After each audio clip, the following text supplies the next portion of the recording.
말씀 보겠습니다. 오늘은 시편 57편입니다. 시편 57편.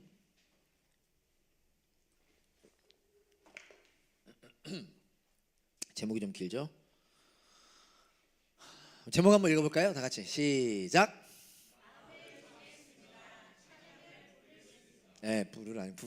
부르입니다. 더 좋네요. 그래서 우리가 더 집중하죠. 마음을 정했습니다. 찬양을 부르겠습니다. 라는 제목으로 시편 57편 1절부터 11절까지 우리 한 절씩 교독하겠습니다.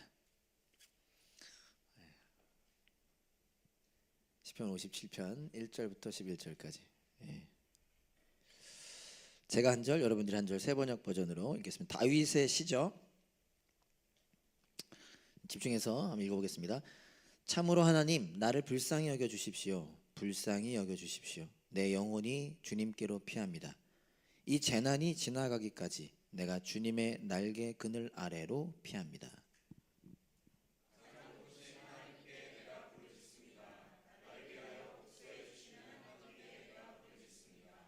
하늘에서 주님의 사랑과 진실을 보내주시어 나를 구원하여 주십시오. 나를 괴롭히는 자들을 꾸짖어 주십시오. 셀라. 오 하나님, 주님의 사랑과 진실을 보내어 주십시오.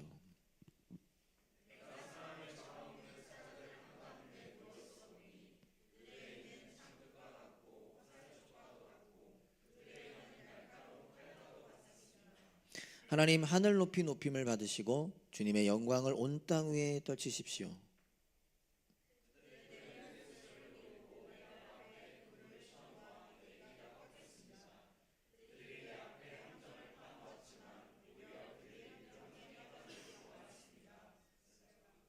하나님, 나는 내 마음을 정했습니다. 제목 여기서 땄어요. 나는 내 마음을 확실히 정했습니다. 내가 가락에 맞추어 노래를 부르겠습니다.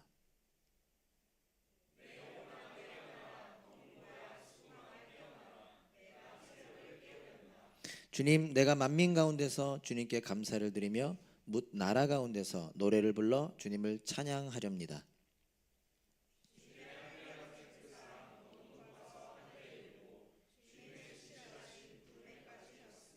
하나님, 주님은 하늘 높이 높임을 받으시고 주님의 영광 온 땅 위에 떨치십시오. 아멘. 아멘. 한 번 더 기도하고 말씀 나누겠습니다. 하나님 아버지, 이 시간 예배 가운데 말씀을 나눕니다. 은혜에 감사드립니다. 주님이 주셨고 주시는 생명의 말씀 우리가 깨닫게 하시며 경험케 하시기를 소망합니다. 그 은혜를 누리게 하여 주십시오. 예수님 이름으로 기도합니다. 아멘. 오늘은 찬양에 대해서 나누고자 합니다. 지난주 기쁨에 대해서 나눴고요. 지난주 감사에 대해서, 그 기쁨과 감사로 뭐 하죠? 찬양. 오늘은 찬양을 나누고 싶습니다. 여러분 좋아하는 찬양 있으세요? 지난주와 이어서 오늘도 대답 안 하기로 결정하고 오셨습니까? 다른 걸 결정하세요. 마음을 정하기로 결정하세요. 난 입을 열리라. 지난주 설교 제가 보는데 너무 내가 막 날뛰더라고. 그래서 좀 혹시 좋아하는 찬양 있으세요? 있죠? 쟤도 뭐 있어요? 모든 상황 속. 그게 또 가사가 맞잖아요, 그죠? 이 개역개정 버전이 이 지금 설교가 새는데요. 마음을 정했습니다가 내 마음이 확정합니다. 이런 식으로 표현되고 있거든요. 근데 이 찬양을 그걸로 만든지는 모르겠어요. 제가 조사를 못 해봤어요. 나중에 조사 한번 해보고 알려주세요. 물론 GPT는 좀 또 이런 부분 놓칠 때가 있습니다. 혹시 요즘 자주 부르는 찬양 있으세요? 저는 지난 한 주 이 찬양을 계속 불렀습니다. 감사로. 그 지난주 감사에 대한 찬양을 해가지고 주한이가 외울 정도로 제가 계속 그 찬양 불렀는데, 여러분 혹시 아실지 모르겠어요. 이런 찬양이 있어요. 저랑 비슷한 모태신앙 출신들은 이 찬양 알 겁니다. 이런 찬양이 있습니다.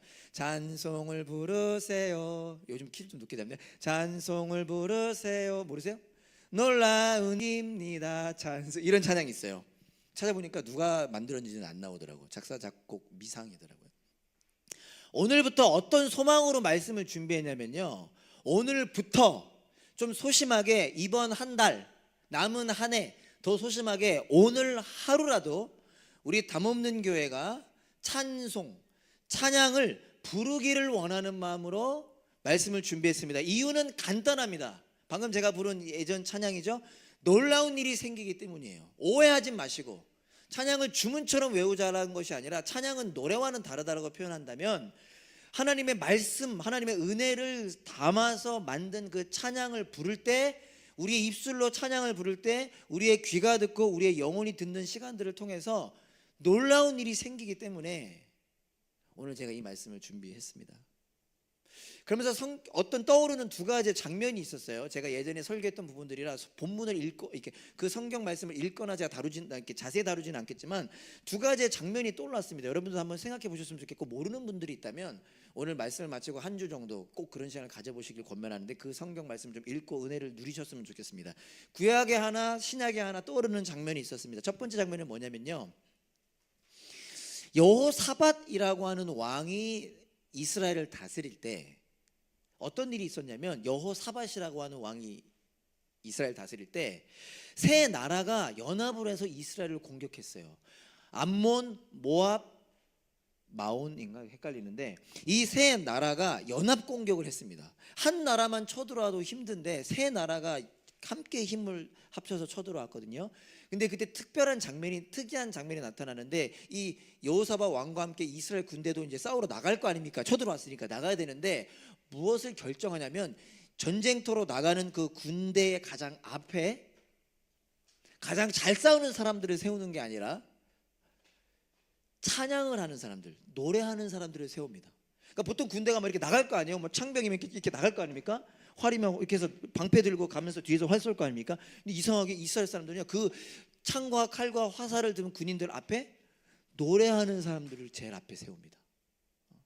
저 혼자 신기하죠? 특이한 장면이 나타나죠.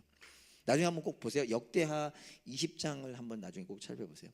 두 번째 떠오른 장면은요, 바울과 실라의 모습이었습니다. 이거는 여러분 아실 겁니다. 많이 제가 설교했었죠. 바울과 실라가 복음을 전하다가 귀신 들린 여종을 고쳐주죠. 근데 그 귀신 들린 여종의 주인이 그 여종으로 돈을 벌다가 돈이 끊기니까 시기질투 때문에 폭동을 일으켜서 바울과 실라를 막 때린 다음에요, 감옥에 가둡니다. 근데 그렇게 매를 맞고 감옥에 갇힌 바울과 실라가 뭘 하죠? 감옥 안에서요? 찬양을 합니다. 찬양을 해요. 어떤 일이 일어나죠? 여호사밧 군대가 가장 앞에 찬양하는 사람들, 노래하는 사람들을 세운 다음에 그들이 전쟁터로 나갈 때 노래를 딱 시작하자 어떤 일이 일어나면요, 갑자기 하나님의 영이 그 적국에 임하여 그들이 자기들끼리 싸워요. 갑자기 이 세 명의 연합군들이 갑자기 이상해져 가지고 자기들끼리 막 죽입니다. 그리고 이스라엘 군대가 그 앞에 딱 도착하니까 다 죽어 있어. 다 도망갔어. 전쟁을 피도 하나 안 묻히고 힘 하나 안 쓰고 승리하게 된 거죠. 바울과 실라가 찬양을 하니까 어떤 일이 일어납니까? 지진이 나고요, 감옥문이 열려요. 그리고 그들을 이렇게 묶고 있던 수갑과 착고도 풀리게 됩니다. 이런 놀라운 일이 생긴다라는 거예요. 근데 제가, 여러분 제 성향 혹시 파악하셨나요? 근데 저는 이 놀라운 일에 집중하고 싶은 건 아닙니다. 이것도 필요하지만 더 놀라운 일이 일어나고 있습니다. 성경을 자세히 보면요. 그래서 뭐냐면, 그들이 기쁨과 감사로 나오는 것이 찬양이라고 할 때에 그들이 전쟁을 갑자기 하게 됐고 감옥에 갇히게 되었는데, 그들은 은혜를 기억함으로 찬양을 부르기 시작했고요.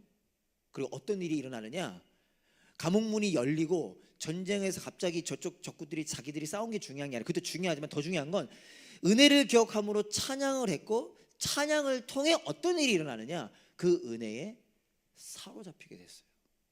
그 은혜가, 좀 표현이 그렇지만 그 은혜가 가득 차게 됩니다. 그 은혜에 붙잡히게 되었다라는 거예요. 한번 왔다 지나가는 은혜가 아니라 그 은혜가 나를 가득 채우는 일이 일어났다는 것입니다. 그 증거가 뭐냐면요, 여호사밧 군대, 나중에 꼭 역대하 이걸 자세히 보십시오. 승리를 위해서 찬양을 한 게 아니에요. 하나님 이기게 해주십시오라고 찬양을 한 게 아니라, 그들이 군대 가장 앞에 찬양하고 노래하는 사람들 세운 그 동기와 뜻과 의미는 뭐였냐면, 전쟁의 결과는 하나님께 속해 있습니다.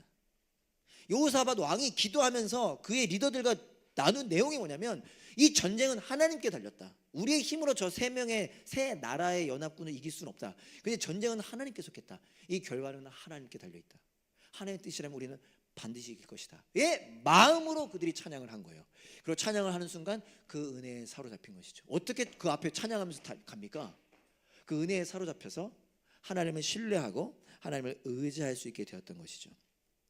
바울과 실라는요, 어떤 일이 일어났죠? 찬양을 하니까요, 지진이 나고 감옥문이 열렸어요. 그리고 수갑이 풀렸습니다. 어떻게 해야 돼요? 제드? 제일 만만한 나가야지. 이건 하나님 뜻이잖아요. 하나님 기도하는데 이런 일 여러분들이 만약 그랬다 칩시다. 무조건 열이면 열, 이건 하나님 뜻이잖아요. 나가지. 그러나 바울과 실라는 안 나가요. 왜요? 왜 안 나가죠? 그 자살하려고 하는 간수 살리려고.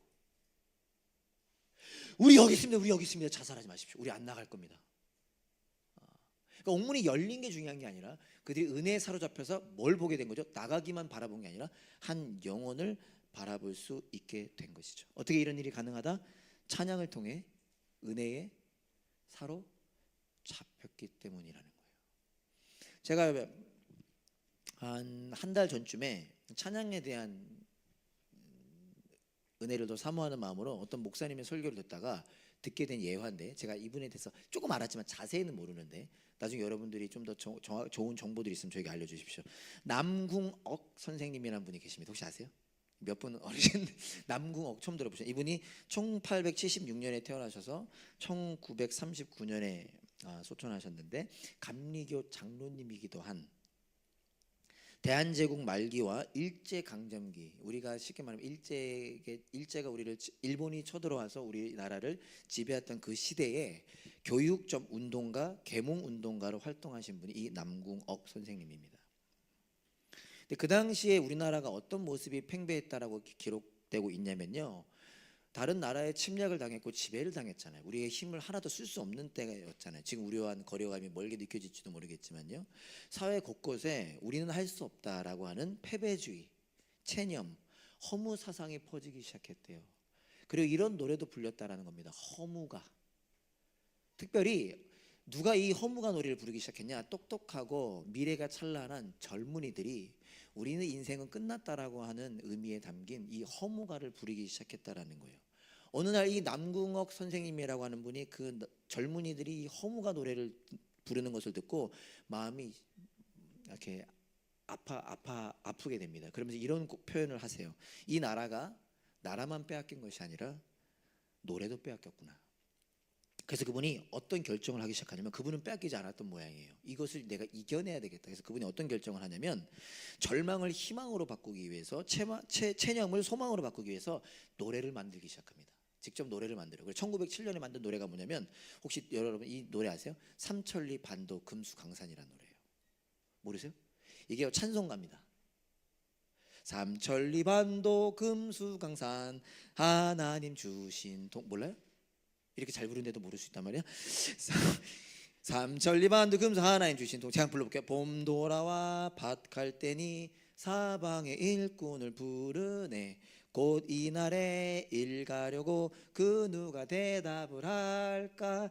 일하러 가세 일하러 가 삼천리 강산 위. 뒤에가 중요해. 하나님 명령 받았으니 반도 강산에 일하러 가세. 이렇게 있어요. 이분이 이걸 만들어요. 그러면서 저도 좀 찾아봤는데, 이걸 만들면서 같이 뭘 시작하셨냐면 무궁화 심기 운동을 시작하셨대요. 무궁화가 우리나라를 대표하는 꽃 아닙니까? 그래서 사람들이 다 지금 허무에, 패배에, 우린 끝났다라고 하는 생각을 어떻게 하면 이겨낼 수 있을까? 나라를 사랑하고 나라를 위해 일하는 사람을 어떻게 바꿀 수 있을까? 해서 이 사람이 무궁화 심기 운동을 하고 본인이 먼저 심기 시작해요. 먼저는 교회에 심었대요. 그리고 동네에 심고 마을에 심고, 제가 동네 이름 까먹었는데 어디 정도냐면, 그 동네가 만약에 멜번이라고 하면 멜번 무궁화 할아버지라는 별명이 생길 정도로 가는 곳마다 무궁화를 심고 그걸 막 만들어서 재배해서 막 보내주고, 막 우리도 깻잎 이렇게 나눠주잖아요. 브런자매님이 막 나눠주면서, 그래서 이 노래를 가르쳤대요. 삼천리 반도 금수강산 하나님 주신 동산. 근데 이게 영향력이 있었던 모양이에요. 정확한 연도는 좀 조사를 다시 해봐야 되지만 1930년대쯤에 일본이요, 이 곡을 금지합니다. 못 부르게 해요. 왜 그랬을까요? 그 노래 하나 왜 못 부르게 했을까요? 사람들이 바뀌어가는 걸 본 거지. 기독교 학교 청소년 집회를 중심으로 이 찬양이, 지금 여러분들은 목사님만 아는 찬양이네, 뭐 올드하네, 뭐 이렇게 느끼지 몰라, 곳곳에서 이 찬양을 부르기 시작한 거예요. 그리고 부르면서 어떻게 돼요? 저 방금 삼천리 간 이렇게 못 부르잖아. 삼천리 강산 그 이렇게 부르잖아요. 그러니까 갑자기 노래를 통해 힘이 생기기 시작하는 거야. 그렇지. 우리가 이렇게 허무에 빠지면 안 되지. 우리가 우리나라를 사랑하는 마음으로 일어나야지라는 생각이 막 퍼지기 시작한 거야. 더군다나 예수 믿는 사람들 장난 아니잖아. 오늘 분위기 왜 이래? 우리 장난 아니잖아요. 무슨 막 그래서 일본이 금지를 내려야 된 거예요. 쟤도 앞으로 랩 금지 막 이런 식으로 예. 이해되실지 모르겠네요. 지난주 본문 말씀 중에 이런 말씀이 있었습니다. 골로새서 3장 16절 17절 혹시 준비됐으면 보여주시면 여러분 기억해서 제가 설명을 하지 못했던 부분인데 제가 한번 읽어볼게요. 그리스도의 말씀이 여러분 가운데 풍성히 살아있게 하십시오. 그러면서 이게 감사를 살려내는 비결이었잖아요. 비밀이었잖아요. 그러면서 뭘 또 언급하냐. 바울이 온갖 지혜로 서로 가르치고 권고하십시오. 그런다 뭐라고 하죠? 감사한 마음으로 시와 찬미와 신령한 노래로 여러분의 마음, 여러분의 하나님께 마음을 다하여 찬양하십시오라고 이야기합니다. 그러니까 바울이 뭘 얘기하냐면 이거 다 비슷한 단어예요. 시와 찬미와 신령한 노래 계속 강조하는 거예요. 그러니까 여러분들이 찬양의 노래로 찬양하라는 거야. 그러면 뭐가 이루어진다는 거예요? 감사로 차게 된다는 거예요. 그러니까 재미있게도 감사할 때 찬양하게 됩니다. 찬양하면 감사로 채워지게 되는 거예요. 그러면 어떻게 되냐? 17절로 이어지는 것이죠. 무엇을 말하든 무엇을 행동하든 주 예수 그리스도 이름으로 하라. 원래는 예수를 믿게 되었지만 그 믿음과 나의 삶이 연결이 안 돼서 당연히 뭐 충분히 이해하죠. 저도 그런 경험이 많죠. 삶이 만만하지 않고 세상이 나를 가만두지 않고 나의 연약함도 나를 가만두지 않고 예수를 믿지만 그 믿음과는 상관없는 것과 같은 삶을 살아가다가 감사로 찬양을 하고 찬양이 감사로 채워지니까 어떤 일이 일어나는 거예요? 오늘이라고 하는 하루를 예수님의 이름으로 살아가는 하루로 살아가게 된다는 것이죠. 너무 당연한 소리지만 오늘 우리가 그래서 지금은 삼천리반도 금수강 저 혼자 불렀지만은 우리가 같이 부를 수 있는 그 은혜를 사모하기 원하는 것입니다. 오늘 본문으로 돌아가 보죠. 오늘 본문 시편으로 가보면요, 오늘 함께 읽은 시편은 시편 57편인데 그 위에 제목과 설명이 있습니다. 여긴 없어요. 여러분 걸 보셔야 돼요. 죄송합니다. 제가 원래 설교할 때 물 안 마시는데 오늘 목이 좀 아파가지고 근데 목이 아픈데도 혼자서 삼천리반도 부르는데 아무도 같이 불러주지 않아서 도전됩니다. 할렐루야. 자, 시편 57편 위에 뭐라고 써있죠? 시편 57편 위에 그 다윗이 쓴 시의 제목과 표제라 그러죠. 설명이 있습니다. 보이세요? 여러분 핸드폰에 있나요? 없으면 조금 핸드폰 바꾸실 때가 된 것 같아요. 아니구나. 그 앱이 문제 잘못된 거구나. 자, 제목이 뭐라고 돼 있죠? 자, 이거 중요해. 이제 보셔야 돼. 잘 보셔야 돼.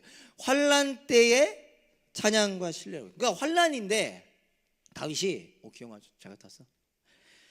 찬양과 신뢰의 노래를 부르는 거예요. 근데 표제는 뭐라고 써 있습니까? 설명? 제가 읽어드릴게요. 지휘자를 따라 모르는 말이 계속 나와. 지휘자를 따라 알다 스헷에 맞추어 부르는 노래. 다윗의 믹담. 사울을 피하여 동굴로 도망하였을 때 지은 시. 요즘 성경 좋으니까 밑에 부연 설명이 있으니까 그럼 보시고요. 지금 뭐라고 나와 있습니까? 사울을 피하여 동굴로 도망했을 때 쓴 시가 이 시예요. 나중에 성경 꼭 찾아보십시오. 다윗이 골리앗을 이깁니다. 우리 아들들도 제일 좋아하는 이야기 중에 하나예요. 근데 꼭 골리앗 역할을 하겠다 그래서 곤란스럽긴 한데 다윗이 골리앗 아무도 나가지 못했을 때 다윗이 나가서 돌멩이 하나로 승리를 거둡니다. 모두가 기뻐할 때 기뻐하지 않는 한 사람이 있었죠.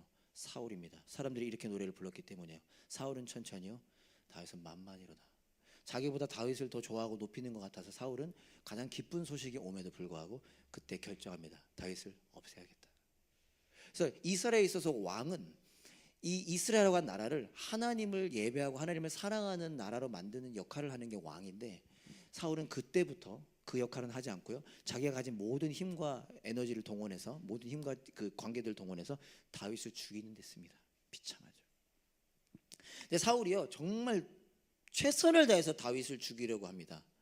그래서 다윗은 도망자 생활을 하게 되고 계속해서 지역을 이동하면서 도망하기 시작하죠. 한번 생각해 보시죠. 다윗은 어떤 사람이었냐면 가만히 양치고 있을 때 하나님께서 선지자를 보내셔서 내가 너를 왕으로 선택했다.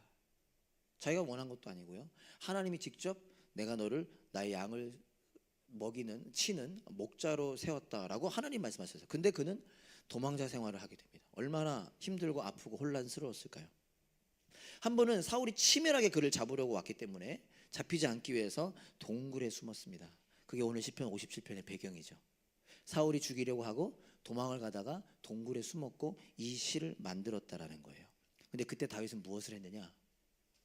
노래를 부르기 시작합니다. 이게 저와 여러분들에게 위로가 되고 도전이 됐으면 좋겠어요. 그냥 지나가는 말이 아니었으면 좋겠어요. 다윗은 무엇을 하느냐? 찬양을 부르기 시작합니다. 여러분, 이 시를요, 저 같은 경우 그냥 읽었을 때의 이 모습과 당시 다윗의 고백을 통해 좀 이해되실까요? 이 시편을 이해하고 나서 다시 보게 되는 다윗의 모습은 아주 달랐습니다. 저는요, 다윗이 동굴에서 그 비참한 곳에서, 그 초라한 곳에서, 비참한 현실 속에서 그냥 최선을 다하여 눈물로 찬양하는 줄로만 알았습니다. 근데 오늘 시편 57편 1절을 보면요, 다윗이 이렇게 고백을 했어요. 참으로 하나님, 나를 불쌍히 여겨주십시오. 불쌍히 여겨주십시오. 내 영혼이 주님께로 피합니다. 이 재난이 사울의 죽음을 그 살해 위협을 말하는 거죠. 지나기까지. 그다음 뭐라고 얘기하죠? 내가 여기를 보세요. 나보지 말고 뭐라고 나오죠? 내가 주님의 날개 그늘 아래로 피합니다. 저는요, 다윗이 그 초라한 동굴 속에서 그냥 찬양하는 줄 알았어요. 근데 아닌 거야. 이 다윗의 57편을 잘 이해하고 보니까 다윗은 지금 어떻게 노래하고 있냐면 주님의 날개 아래에서 노래하고 있는 거예요.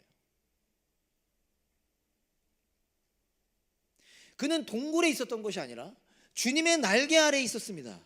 그래서 다윗은 그 노래를 부르는 시간을 통해 무엇을 경험하게 되냐면, 나중에 보시면요, 10절에 보면요, 그는 하나님의 한결같은 사랑에 잠기게 돼요. 그 노래하는 시간을 통해서요. 그의 신세는 도망자고 까딱하면 죽을 수밖에 없는 상황이었는데, 그 노래를 부르면서 그는 무엇에 잠기게 되냐면 하나님의 사랑에 잠기게 됐다라는 거예요. 그리고 11절은 고백하기를 하나님의 사랑에 잠겨서 뭐하냐? 하나님께 영광을 돌립니다. 이럴 때 영광 돌리는 거 아니잖아요. 승진해야 영광 돌리는 거 아니에요? 문제가 해결돼야지 영광 돌리는 거 아닙니까? 근데 그는요, 은혜에 힘입어, 사랑에 힘입어 그 순간에 하나님께 영광을 돌립니다. 아름답지 않나요? 오늘 이 시편을 기도하는 중에 우리에게 적용을 해야 될 거 아닙니까? 우리 교회도 힘들고 아픈 사람 많거든요. 아닌 사람도 있겠지만. 그래서 저는 이렇게 세 가지로 우리에게 적용해 보면 좋겠다는 생각을 했습니다. 혹시 PPT 준비된지 모르겠는데 세 가지로 적용해 봅시다. 첫 번째, 이 중에 고난과 어려움에 처했다면 그 고난과 어려움에 처한 사람들로서 적용을 하면 좋을 것 같고요. 두 번째, 내가 기대한 것과 다른 일들을 마주했을 때. 세 번째, 순종하기 어려운 상황 가운데 있을 때. 제가 이게 우리 교인들, 우리 여러분들을 놓고 기도하면서 제 마음에 든 겁니다. 제 마음에 든. 저는 아직 다윗처럼 그런 어려움과 상황에 처했지는 않거든요. 근데 우리 교회에 있어요. 여러분 주위에 있는 사람일 수도 있어요. 근데 여러분 중에 고난과 어려움 없는 분들도 계실 수 있죠. 그럼 내가 기대한 것과 다른 일을 내가 마주했을 때, 그것도 아닌 분들이 있겠죠. 순종하기 어려운 상황 가운데 있을 때. 제가 좀 더 설명을 해드리죠. 첫 번째, 이건 그냥 화면 띄워주시면 좋겠습니다. 다니엘. 사울이요, 모든 것을 동원해서 다윗을 죽이려고 합니다. 성경 다시 보시면요, 진짜 자기 모든 걸 동원해서 다윗을 죽이려고 해. 근데 다윗은 그래서 도망을 다녀야 되는데, 성경 보시면 아시죠? 어디까지 도망가요? 다윗도 정말 쫓겼나 봐. 어디까지 도망가냐면 적국까지 도망을 가요. 이건 어떤 학자들은 그가 신앙을 잃었다고 표현할 정도로 하나님을 대적하는 나라에게까지 도망을 가요. 근데 거기서 걸리죠. 적발이 되죠. 그래서 어떻게 해요? 침을 흘리면서 미친 척을 하죠. 그 마음이 어땠을까요? 여러분 그래 본 적은 없잖아요. 얼마나 고통스럽고 비참하고 혼란스러웠을까요? 근데 어떤 생각이 들었냐? 우리 교회 안에도 다윗처럼 고난과 어려움에 처해 있는 분들이 계시겠다라는 생각이 들었습니다. 제가 아는 분들만 해도 있고. 여러분들이 이 다윗을 좀 주목했으면 하는 거죠. 두 번째, 다윗은요, 왕으로, 아까도 설명드렸지만 왕으로 기름 부음 받았습니다. 여러분들이었으면 어땠을까요? 우리는 상상 못하죠. 왜? 우리는 왕이 안 돼. 그러니까. 근데 다윗이 그냥 양을 치고 있는데 와가지고 사무엘 선지자가 불러가지고 갔더니 갑자기 기름 부어. 또 하나님께서 찾아오셔서 내가 너를 내 양떼를 치는 목자로 세울 것이다. 그럼 자기가 바라지 않았지만 기대하지 않겠습니까? 하나님이 친히 하신 약속인데. 근데 그 약속은 고사하고, 왕이 안 되는 건 고사하고, 지금 죽게 생겼어요. 우리 가운데에도 여러분 어떻게 2025년에 어떤 일들을 기대하셨나요? 우리 가운데에도 내가 기대한 것, 왜 우리 그럴 수 있잖아요. 내가 소망하는 것, 내가 원하는 것과 다른 일들을 마주하고 계신 분도 있을 거예요. 여기도 있죠. 그러니까 예를 들자면 뭐 가슴 아픈 얘기들, 영주권을 준비하는데 막 꼬이기도 하고, 갑자기 나라가 막 벌 바꾸기도 하고, 예기치 않게 내가 아프기도 하고, 이런 일들 있을 수 있죠. 그런 분들이 생각이 났습니다. 세 번째, 성경을 읽은 분들 알고 계시면 오해하지 마세요. 오늘 시편 57편이 그때는 아닐 수 있습니다. 그때일 수도 있고 정확히 나오지 않으니까. 근데 여러분 아시겠지만 어느 한 장면, 이런 장면이 있었죠. 다윗이 동굴에 숨어 있을 때 사울이 거기로 들어온 적이 있죠. 저는 그때 좀 생각이 났습니다.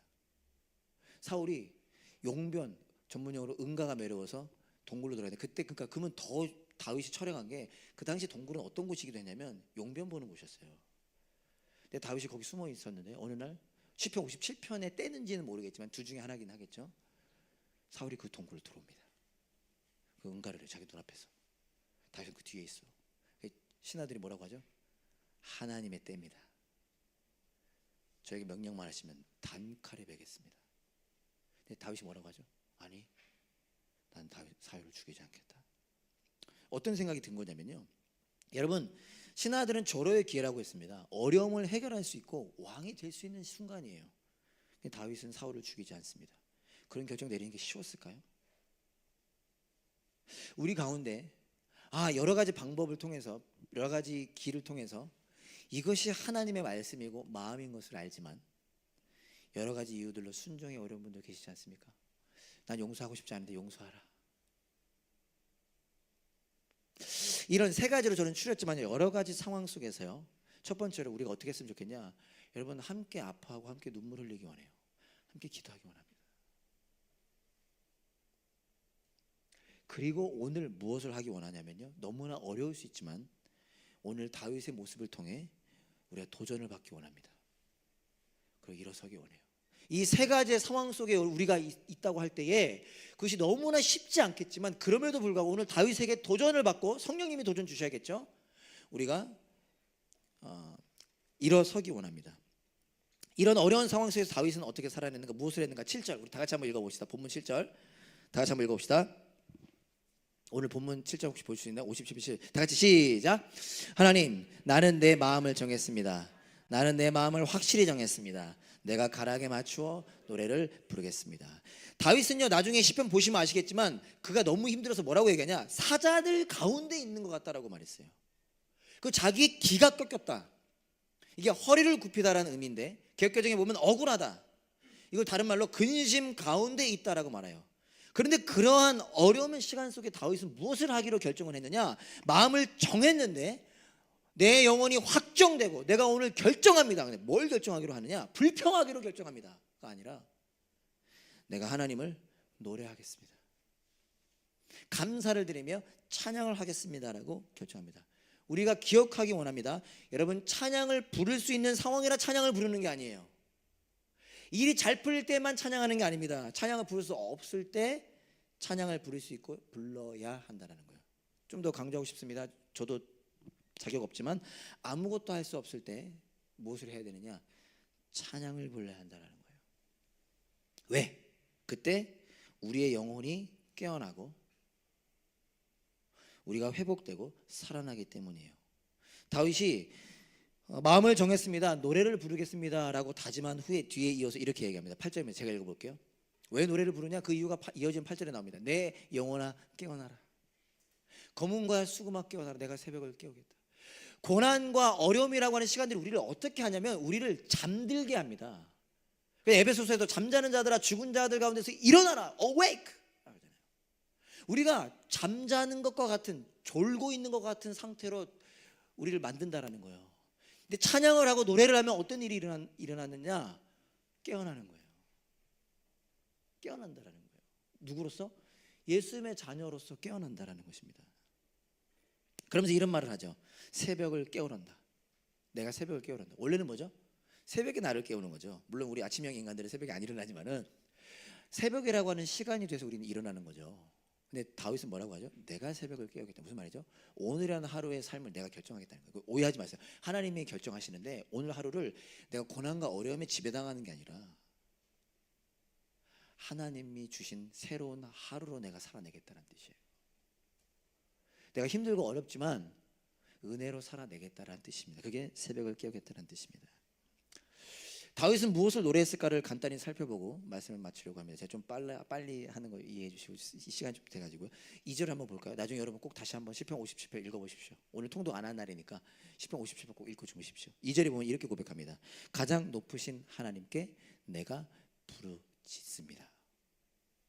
그러니까 동굴 안에서 절체절명의 위기 속에서 다윗은 무엇을 기억했느냐? 하나님을 기억했는데 어떤 하나님? 가장 높으신 하나님. 그러니까 다윗은 뭐냐? 뭘 알았냐? 하나님이 가장 높으신 분이라는 걸 알았어요. 이건 다른 말로 무슨 말이냐? 하나님이 모든 것을 다스리시는 분이라는 것을 내 눈앞에서 이해되진 않지만 여전히 믿었던 거예요. 그래서 지금 상황이 이해되진 않아도 그 힘든 시간을 견딜 수 있는 겁니다. 3절에 보면 이렇게 고백해요. 하늘에서 주님의 사랑과 진실을 보내시어 나를 구원하여 주십시오. 또 다윗은 무엇을 알았냐? 하나님은 사랑과 진실을 보내주시는 분이라는 걸 알았습니다. 다른 말로 사랑과 진실을 알았던 거예요. 이해되지 않아도. 어떻게 이런 일이 있을 수 있을까? 나 잘못한 거 하나 없고 골리앗을 무너뜨린 것밖에 없는데 왜 사울은 나를 죽이려고 할까? 이해되지는 않지. 하나님 무엇을 하고 계신가? 그러나 알고 있었던 것은 무엇이냐? 그분은 나에게 여전히 사랑과 진실을 보내주신다는 분을 알았다는 거예요.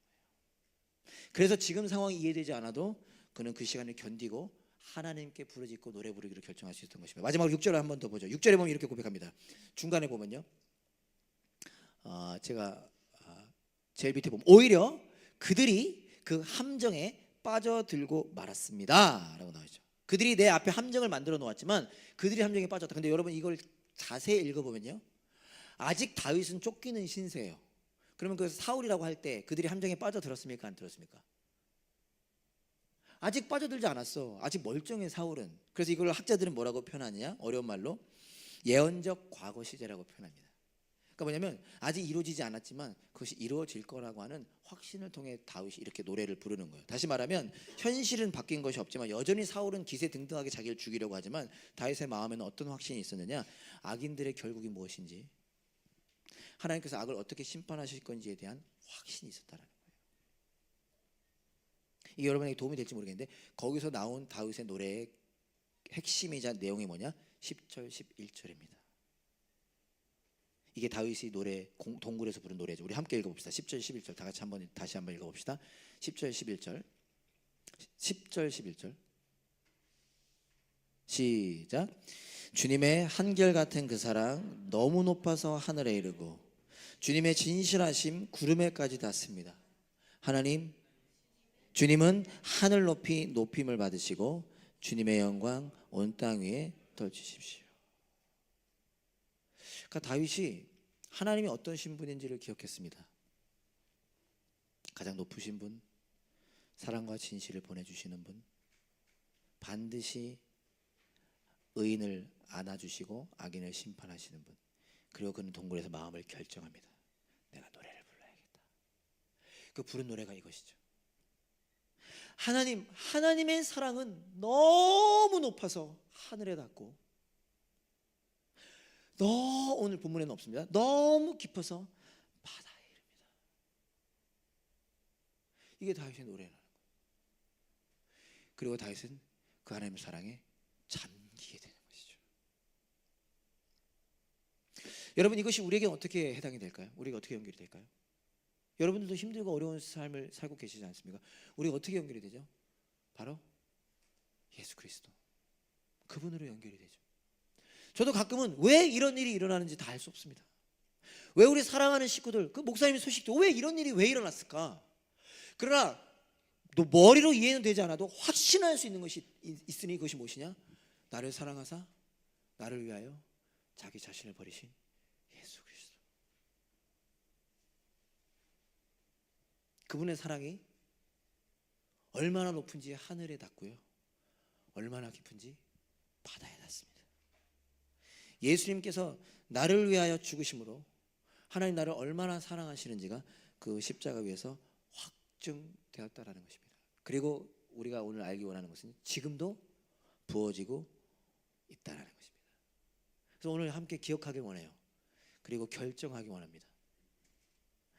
하나님의 예수님의 그 사랑, 예수님으로 증명된 하나님의 그 사랑은 우리의 상황과 우리의 생각을 뛰어넘습니다. 사랑하는 여러분, 저와 함께 그 사랑을 찬양하지 않으시겠습니까?